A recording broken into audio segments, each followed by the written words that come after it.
Welcome to core academy. My name is Shiba Khan. The French revolution का lecture number 7 present कर रही हूँ। तो लास्ट लेक्चर में हमने क्या देखा? लास्ट लेक्चर में देखा the national assembly came to an end. National assembly का एंड होता है और उसके ऑपोजिशन में जो क्लब था, क्या नाम था क्लब का? Yes, Jacobins club the national assembly की जगह ले लेती है और द न्यू इलेक्टेड असेंबली को कन्वेंशन का नाम देती है। यहाँ तक क्लियर है? अब लुइस 16 और मैरिया एंटोनेट के साथ क्या होता है? उन दोनों को देशद्रोह के मामले में डेथ सेंटेंस अनाउंस कर दिया जाता है। यहाँ तक आपको क्लियर है? आज हम पढ़ेंगे the rain of terror. Terror मतलब डर। लोग एक ऐसे समय में रह रहे हैं जहां पे डर। ठीक है, आगे देखते हैं कैसे। पीरियड बिटवीन 1793 टू 1794, ये इस दौरान के पीरियड की बात है। ठीक है, the policy of server control and punishment. अब यहाँ पे हेड कौन बन गया? रॉबेस्पियर। रॉबेस्पियर की पॉलिसी ये थी, जहां गलती हो रही है वहां उनको पनिशमेंट दो और हर चीज को बहुत अप्रोप्रिएट और हर चीज को बहुत कंट्रोल में रखो। किसी को रिच नहीं होने दे रहे थे वो, किसी को ज्यादा अर्न करने नहीं दे रहे थे, किसी भी पर्सन को मार्केट में हर चीज को एक एग्जैक्ट वैल्यू में रखी गई। वहां पे ना कोई रिच हो पा रहा था ना कोई पुअर हो रहा था। जो रिच क्लास फैमिली थे वो कहीं ना कहीं बहुत ही अनहैप्पी फील कर रहे थे, काफी फ्रस्ट्रेट हो गए थे। जो ट्रेडर्स थे उनको हर चीज की प्राइस को फिक्स कर दिया गया, उनके हर कमोडिटीज की प्राइस को फिक्स कर दिया गया। यहाँ पे वही बात यहाँ कही गई है। Nobles, clergy, merchants of their parties and even his own parties are arrested and tried by revolutionary tribunal. Revolutionary tribunal का मतलब मुकदमा और सुनवाई। जब तक जज के पास ये मुकदमा जाता नहीं और जब तक इनकी सुनवाई नहीं होती तब तक इनको कैद में रखा जाता है। ठीक है, क्यों रखा जाता है? क्योंकि ये गलत तरीके से बिजनेस करने की कोशिश करते थे। वो किसी को भी माफ नहीं करते थे। उनका ये थॉट प्रोसेस था, अगर मैं माफ कर दूंगा तो दूसरों को हार्म पहुंचेगा। कहीं ना कहीं ये बहुत स्ट्रिक्ट पर्सनालिटी थे। ठीक है, आगे इनके बारे में और डिस्कस करेंगे। When the court find guilty, they were guillotined. अगर कोर्ट इन्हें गिल्टी अनाउंस करता है, मींस गलत साबित करता है, तो उन्हें गुलिटाइन कर दिया जाता था। गुलिटाइन क्या होता है? आइए देखते हैं। A device consisting two poles and a blade in between with which a person is beheaded. एक ऐसा इक्विपमेंट जहां पे लोगों का सर रखा जाता था, गिल्टी पर्सन का सर रखा जाता था और उसे beheaded मतलब सर से अलग कर दिया जाता था। अक्सर किसी सर्कस या जादूगर के प्रोग्राम में देखे होंगे। मैं एक एग्जाम्पल बताती हूँ। ऐसे उनके दो पोल्स रहते हैं,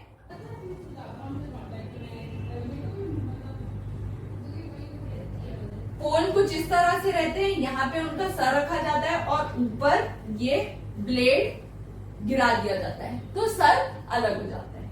क्लियर है? आप अक्सर देखे होंगे, जैसे आपकी सिटी में काफी जादूगर आते ही होंगे, उनके शोज में ये काफी पॉपुलर रहता है। तो ये किसके द्वारा दिया गया था? It was named by doctor Guillotin. ये डॉक्टर गुलिटाइन के नाम पे रखा गया। Changes bought by Robespierre. इनके राज में काफी चेंजेस आए, अच्छे भी आए बुरे भी आए। बुरे ऐसे आए कि वो लोगों को काफी स्ट्रिक्ट रखते थे, लोगों के लिए हर चीज फिक्स थी, उनकी कमोडिटीज को सेल करना फिक्स था। उस दौरान कोई भी अपनी लिविंग स्टैंडर्ड्स को हाई नहीं कर पा रहा था, इसका उन्हें बहुत दुख था। आगे और डिस्कस करते हैं, कुछ और बातों को देखते हैं। Maximum ceiling on wage and prices means ceiling का मीनिंग होता है किसी लिमिट में, वेजेस और प्राइस को एक लिमिट में बांध दिया। हर पर्सन का एक लिमिटेड वेजेस तय कर दिया गया है तो उन्हें उसी पे ही स्टिक रहना पड़ेगा। फॉर एन एग्जाम्पल, एक शॉपकीपर और एक कस्टमर। शॉपकीपर को एक लिमिटाइज कर दिया गया कि आपको 20 रुपीज में ही ये सामान बेचना है, तो वो पर्सन अपने कस्टमर को 30 रुपीज में नहीं दे सकता, उसे 20 रुपीज में ही देना पड़ेगा। ये एक एग्जाम्पल था। Meat and bread were ration means हर पर्सन को मीट और ब्रेड दिया जाता था। ये रॉबेस्पियर ऐसा क्यों कर रहे थे? ये चाहते थे हर पर्सन उनके लिए इक्वल हो, हर पर्सन इक्वल लॉ को एंजॉय करे। ये उनका थॉट था, किसका?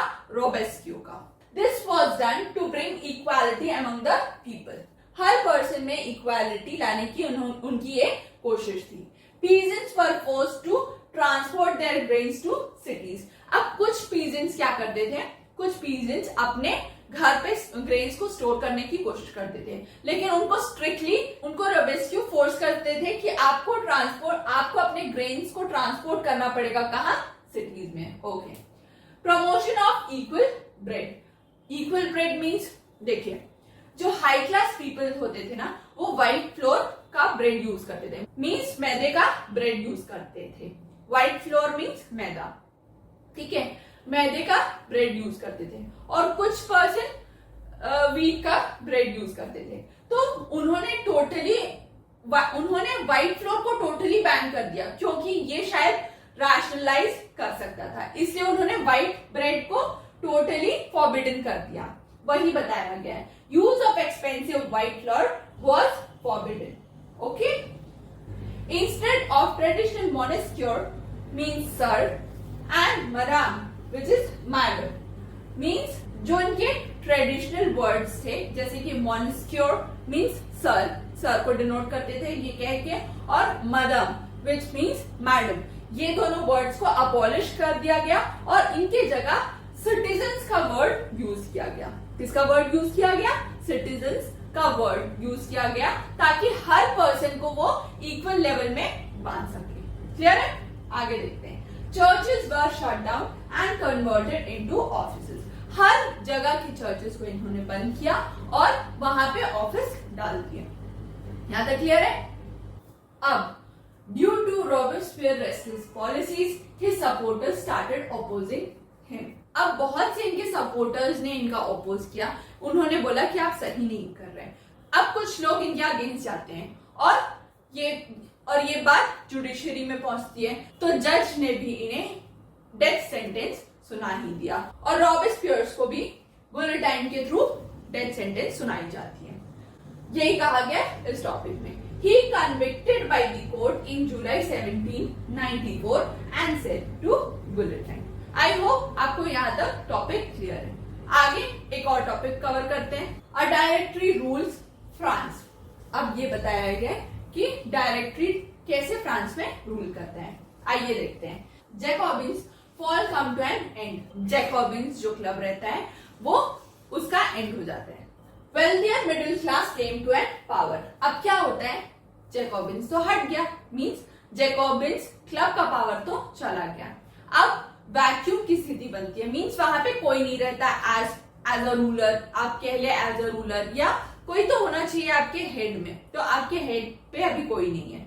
अब यहाँ पे कौन पावर्स को अपने अंडर लेना चाहता है? मिडिल क्लास वेल्थियर फैमिली, ठीक है। उससे पहले हम एक बार रिवाइज करते हैं। पहले लुई 16 का रूल था, फिर नेशनल असेंबली ने उन्हें अपने अंडर रखने की कोशिश की, फिर नेशनल असेंबली को जैकोबिन्स क्लब ने हराया, ठीक है। अब जैकोबिन्स क्लब का जो पावर है वो हटा के वहां वेल्थियर मिडिल क्लास अपने पावर्स को एस्टैब्लिश करने की कोशिश करते हैं। A new constitutional draft was introduce. अब एक नया कॉन्स्टिट्यूशनल ड्राफ्ट इंट्रोड्यूस होता है। अब आप एक बार रिवाइज करने की कोशिश करिए।